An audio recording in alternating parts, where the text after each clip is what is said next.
everyone, gumawa pala ako ng beetroots or remolacha with potato patties. Una, binuboil ko muna yung patatas at saka yung remolacha or beetroots. Then, ina-add ko yung green peas. Tapos niyan, i-smash ko yung potato at biniblend ko yung beetroots. Tapos, ilagay na natin ang the rest of the ingredients, guys.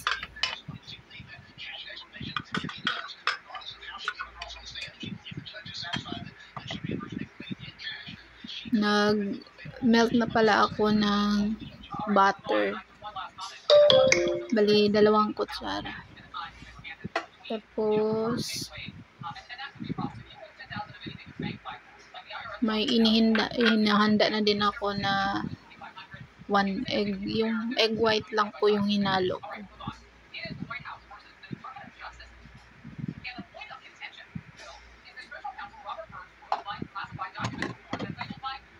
Tapos niyan, guys, i-add natin yung iba pang mga ingredients.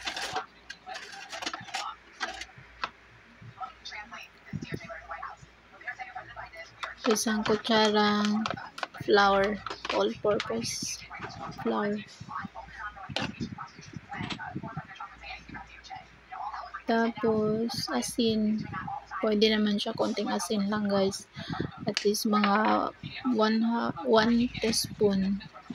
Kasi pag serve ko niyan, may tinimplahan ko yung mayonnaise. Then, ito, idagdag natin 1 teaspoon of garlic powder.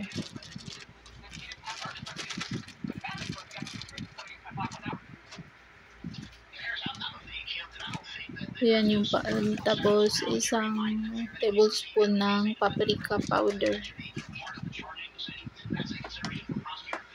Ayan, paghaluin natin para mag-absorb lahat yung mga ingredients niya.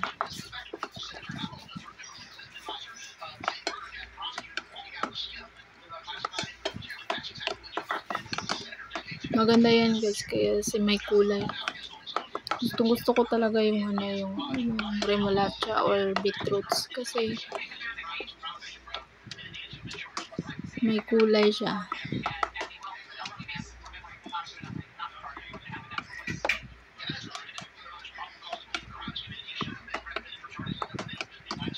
Ayan, pinaghalo ko na, nag-absorb na siguro yung lahat, yung butter, yung egg, saka yung asin at iba pa.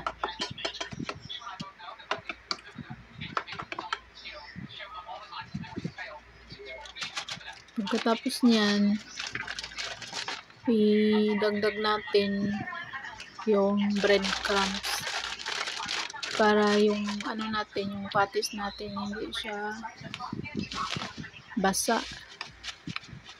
So pag lagay natin, lang natin yung pakonti-konti lang siya. Yung natin, dapat hindi naman siya sobrang basa or hindi rin sobrang dry para may lasa naman yung niluto natin na patties.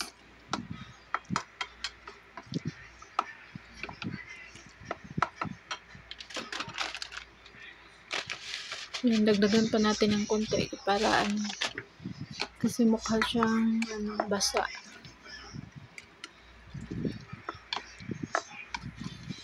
Ayan, pwede na yan siya, guys.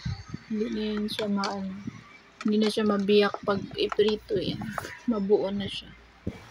Ngayon, magprito na tayo. Tingnan nyo, guys, para siyang beef. Para siyang corned beef or yung tingnan, yung kulay.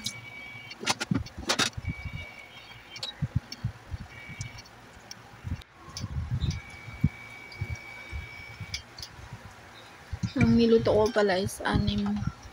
Bali, ang nagawa ko is 6. Pero tig-isang lang yan, tig-isang remolacha at saka isang patatas lang. Medyo ano naman siya, medyo hindi naman malaki.